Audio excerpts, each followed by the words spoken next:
virtue of the powers vested in me by the state, I am very pleased to pronounce that you survive. And you, Lerato, are now truly and legally husband and wife. I commit my heart and soul to you. I ask you to wear this ring as a reminder, as a commitment we've made today.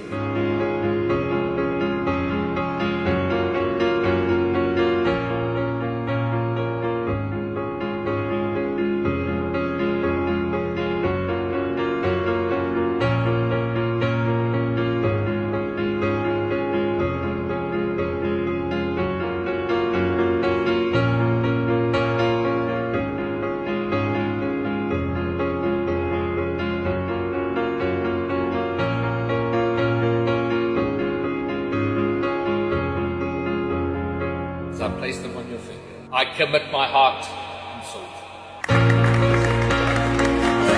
you.